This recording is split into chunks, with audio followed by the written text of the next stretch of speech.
Welcome to JavaScript fundamentals. আজকে থেকে তোমাদের নতুন একটা জার্নি শুরু হলো। আমি খুবই এক্সাইটেড যে তোমাদের জাভাস্ক্রিপ্ট ফান্ডামেন্টালের যে যা কিছু শেখানো লাগে আমি চেষ্টা করব আমার এক্সপিরিয়েন্স থেকে সেগুলো তোমাদের প্রোভাইড করার। তাহলে শুরু করা যাক। তুমি যদি W3 স্কুলে যাও তাহলে দেখবে যে জাভাস্ক্রিপ্টটা এখানে বলা আছে যে তুমি যদি এখানে যাও তো দেখবে যে JavaScript is the world most popular programming language. তার মানে সবচেয়ে জনপ্রিয় হচ্ছে এই জাভাস্ক্রিপ্ট। তারপরে আরেকটা বিষয় আছে যে জাভাস্ক্রিপ্টটা আসলে বেসিক্যালি যে ল্যাঙ্গুয়েজ অফ দ্য ওয়েব, অর্থাৎ ওয়েবের ভাষা যদি বোঝায় যে প্রোগ্রামিং ল্যাঙ্গুয়েজ, মানে ওয়েবের ক্ষেত্রে প্রোগ্রামিং ল্যাঙ্গুয়েজের যে ব্যবহার সবচেয়ে বেশি যেটা হলো সেটা হলো যে জাভাস্ক্রিপ্ট। আর এটার একটা ব্যাপার আছে যে ইজি টু লার্ন, আর হচ্ছে জাভাস্ক্রিপ্ট হচ্ছে খুবই হাই লেভেল একটা অবজেক্ট ওরিয়েন্টেড। তো অবজেক্ট ওরিয়েন্টেড কী বিষয় এখন বোঝার দরকার নেই, তুমি যেটা বুঝবা যে এটা হচ্ছে ওয়েবের ক্ষেত্রে ধরো তুমি যে HTML দিয়ে তুমি কন্টেন্টগুলো সাজাইলা, হ্যাঁ, তারপরে ধরো তোমার এটা তুমি প্রেজেন্টেবল অবস্থায় প্রেজেন্টেশনের যে কাজটা এটা CSS দিয়ে করলা, দেন আরেকটা কিছু মিসিং আছে। ধরো তুমি একটা ক্লিক করছো, দেন কিছু একটা ঘটছে, তো এই যে ঘটনাটা ঘটছে, যে এই যে যে কার্যকলাপ, যে এক্সট্রা জিনিসটা যেটা তুমি HTML দিয়ে পারতেছো না, CSS দিয়েও পারতেছো না, তখন তুমি অবশ্যই জাভাস্ক্রিপ্টের শরণাপন্ন হইতে হবে। আর এই জাভাস্ক্রিপ্টটা হইল খুবই জনপ্রিয় এই মুহূর্তে। তোমরা চেষ্টা করবা এই ফান্ডামেন্টাল স্টেজ থেকে আরও আপগ্রেড হওয়ার জন্য, নিজে নিজে বিভিন্ন রিসোর্স থেকে, বিভিন্ন ইউটিউব থেকে বা বই থেকে, যেভাবেই হোক তুমি হচ্ছে এই জিনিসটা মানে মোর দেন ফান্ডামেন্টালস এই জিনিসটা আস্তে আস্তে ক্যাপচার করবা। একদিনে না, আস্তে ধীরে সময় নাও, 6 মাস, 1 বছর, 2 বছর, কিন্তু চেষ্টা করবা যে এই ফান্ডামেন্টাল স্টেজ থেকে তুমি যেন আরও একটু ইন্টারমিডিয়েট বা অ্যাডভান্স লেভেল পর্যন্ত যেতে পারো। তো জাভাস্ক্রিপ্টের আরও কিছু হিস্ট্রি যদি জানতে চাও, তো জাভাস্ক্রিপ্টের হিস্ট্রি মানে খুবই চমৎকার একটা হিস্ট্রি আছে। এটা হচ্ছে তোমরা হয়তো ব্র্যান্ডন আইচ নামে একজন ভদ্রলোকের নাম শুনে থাকতে পারো। ওই ভদ্রলোক মাত্র মানে কিছুক্ষণের ব্যবধানে, ধরো তোমার 10 দিনের ব্যবধানে জাভাস্ক্রিপ্টটা প্রথম তৈরি করছিল। সেটা হচ্ছে 1995-এ। এরপরে আস্তে আস্তে ধীরে ধীরে এটা চেঞ্জ হইতে হইতে হইতে হইতে আজকের আকার ধারণ করছে। আরও কিছু জিনিস তোমরা শুনবা যে ECMA বা একমা স্ক্রিপ্ট, হ্যাঁ, বা ES1, ES2, এভাবে ES5, ES6, এরকম আরও অনেক শব্দ তোমরা শুনবা। তো এইগুলো আর কিছু না, এগুলো যে ওই যে HTML5 CSS3 ভার্সনের মতোই একদম লেটেস্ট ভার্সন, যেটা হচ্ছে একটা মানে সর্বজন মানে যেটা সবচেয়ে বেশি ব্যবহৃত হচ্ছে, যে এখন যে স্ট্যান্ডার্ডটা এটা হচ্ছে ES6। এরপরে আরও অনেকগুলা তোমার অপশন আসছে, ES11 এরকমও আসছে। তো এই আমরা সাধারণত ES6-এর যে স্ট্যান্ডার্ডটা ওইটা ধরে একটু আগাবো আর কি। আর হচ্ছে তোমার ধরো যেটা 2015 থেকে 2020 সাল পর্যন্ত ES6-এর যে সাপোর্টেড যে বিষয়গুলো আছে ওগুলাই আমরা, যেহেতু ফান্ডামেন্টালে থাকবো, সো এইটা নিয়ে আমাদের এত মাথা ঘামানোর কিছু নেই। তো চেষ্টা করবো যে লেটেস্ট যে স্ট্যান্ডার্ডটা ওইটাই মেনটেন করার জন্য। ওকে, আচ্ছা। তো এরপরে আসো যে তুমি যদি মনে করো যে দেখো একটা জিনিস, তুমি ধরো এই এই এই HTML, ধরো এই যে এখানে এই H1 ট্যাগ, এটাকে কি করা হয়েছে, বলা হয়েছে ওয়েলকাম টু জাভাস্ক্রিপ্ট ফান্ডামেন্টাল। এটা হচ্ছে এরকম। তো দেখো এখন তুমি শুধু যদি এই যে স্টাইল শিটটা যদি তুমি করো, তো নর্মালি জিনিসটা হবে এরকম।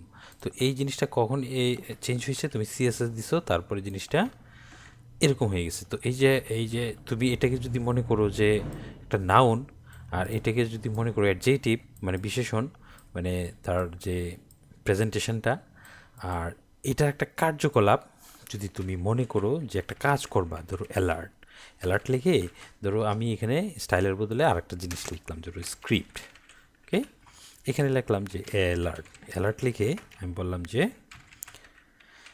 হ্যালো ওয়ার্ল্ড, ঠিক আছে?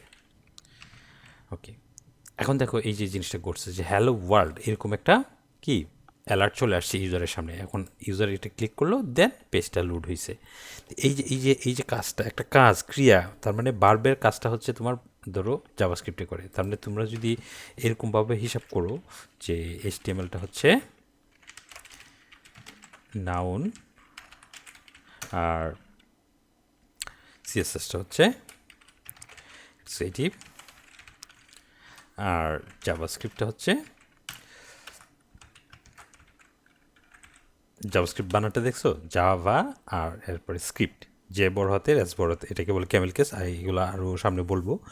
তো জাভা স্ক্রিপ্ট কিন্তু জাভা না, হ্যাঁ, জাভা সম্পূর্ণ আর একটা প্রোগ্রামিং ল্যাঙ্গুয়েজ, আর জাভাস্ক্রিপ্ট হচ্ছে একটা স্ক্রিপ্টিং ল্যাঙ্গুয়েজ যেটা হচ্ছে ইউজারের ব্রাউজারে এই মানে কাহিনীগুলো ঘটে।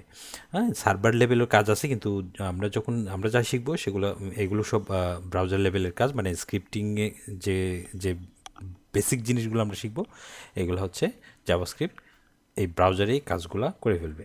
ঠিক আছে, এখন আসো জাভাস্ক্রিপ্টটা তাহলে এর ভূমিকাটা কি? এর ভূমিকাটা হচ্ছে বার্বের মতো, ওকে। তার জিনিসটা তোমার একটু খেয়াল করো, যে যদি এইচটিএমএলটা নাউন ধরো তাহলে সিএসএসটা কি ধরবা? অ্যাডজেক্টিভ ধরবা। আর জাভাস্ক্রিপ্টের কাজটা ধরো বার্বের কাজ, অর্থাৎ কাণ্ড, মানে কার্যকলাপ, যে কার্যকলাপগুলা তুমি করবা একটা ওয়েব অ্যাপ্লিকেশনে বা ওয়েব প্রজেক্টে, সেই কাজগুলোর বেশিরভাগই হবে তোমার জাভাস্ক্রিপ্টে। ওকে, তো ফ্রন্ট এন্ড শিখতে গেলে এই জাভাস্ক্রিপ্টটা তোমার অবশ্যই অবশ্যই অবশ্যই শিখতে হবে। দ্যাটস দ্য প্রাইমারি কন্ডিশন, তোমার ফ্রন্ট এন্ড ডেভেলপমেন্টের জাভাস্ক্রিপ্টের বিকল্প নেই। আচ্ছা, তো এখন আসো যে তুমি যদি আরেকটু ডব্লিউ3 স্কুলে যাও, ডব্লিউ3 স্কুলে গেলে তুমি যে জাভাস্ক্রিপ্টের যে ইয়াটা আছে এটা তুমি ফলো করতে পারো, যে ইন্ট্রোডাকশান, তারপরে হচ্ছে স্টেটমেন্টস আছে, সিনট্যাক্স আছে, এগুলো আস্তে আস্তে আমরা শিখবো। আজকে শুধু ভূমিকাটা, এই ভিডিওতে শুধু ভূমিকাটা আমি দেখতেছি, যে জাভাস্ক্রিপ্টের ভূমিকাটা কি। ধরো একটা এক্সাম্পল দাও, ধরো তুমি যদি যাও যে টুইটার.কমে যাও, টুইটার.কমে তুমি যদি যাও দেখবে যে যে টুইটারটা লোড হচ্ছে, এই যে লোডিং, হ্যাঁ, এই লগ ইন একটা লোডিং অপশন আসছিল, দেখছো? তো এই যে যে লোডিং হচ্ছে, এই যে একটার পর একটা কাজ করতেছে বা হচ্ছে, এই জিনিসটা কিন্তু জাভাস্ক্রিপ্ট দিয়ে করা হচ্ছে। আচ্ছা, তো তাহলে জিনিসটা কি হইলো? জাভাস্ক্রিপ্টের আরও অনেক বিষয়ে আশয় আছে, যেগুলো হচ্ছে যে কী বলে এটাকে, ওই যে তোমার লাইব্রেরি আছে। আমরা যেমন সিএসএসসিকে বুস্ট্র্যাপ মানে ফ্রেমওয়ার্ক শিখছি, এরকমও ফ্রেমওয়ার্ক লাইব্রেরি বহুত কিছু আছে। তো এইগুলা তোমরা অ্যাডভান্স লেভেলে গিয়ে শিখবা, কিন্তু আমাদের এখানে সীমাবদ্ধ থাকবে শুধুমাত্র বেসিক জিনিসগুলো নিয়ে, যে ভেরিয়েবল কীভাবে লিখতে হয়, কনস্ট্যান্স কীভাবে লিখতে হয়, তারপরে হচ্ছে ফাংশন, কন্ডিশন কীভাবে লিখতে হয়, তোমার অপারেটরসগুলো কীভাবে, কী কী অপারেটরস আছে।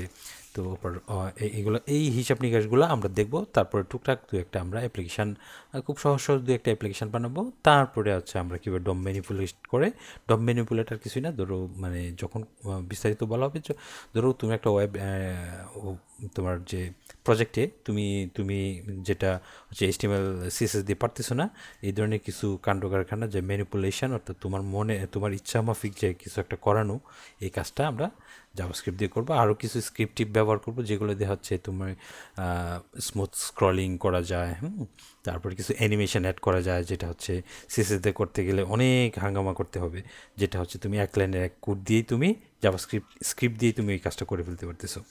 সো এই জিনিসটা যেন আমরা ঠিকভাবে ব্যবহার করতে পারি, কাজ করতে পারি, এইটা নিয়ে আসলে জাভাস্ক্রিপ্ট ফান্ডামেন্টাল। আমরা এর বাইরে যাব না, আর এর বাইরে যাইতে হলে তুমি আগে ফান্ডামেন্টাল শেষ করো, করার পরে তুমি নিজে নিজে অনেক কিছু শিখতে পারবা। অনেক রিসোর্স আছে, বাংলায় আছে, ইংলিশ আছে, মানে এখন হচ্ছে অনলাইনে অনেক কিছু রিসোর্স আছে তুমি। সো এর বাইরেও অনেক কিছু তুমি নিজে নিজে শিখতে পারবা, জাস্ট তোমার শুধু প্র্যাকটিসটা করা লাগবে, আর হচ্ছে আগ্রহটা থাকতে হবে। তো আর হিস্ট্রি বলার কিছু নাই, তোমার ES5 থেকে শুরু হয়ে এখন ES6-এ আছে, তারপর ES11 পর্যন্ত আপডেট হচ্ছে। তো আমরা আসলে ES6টাই মেনটেন করার চেষ্টা করব। তো দেখা হবে পরের ভিডিওতে।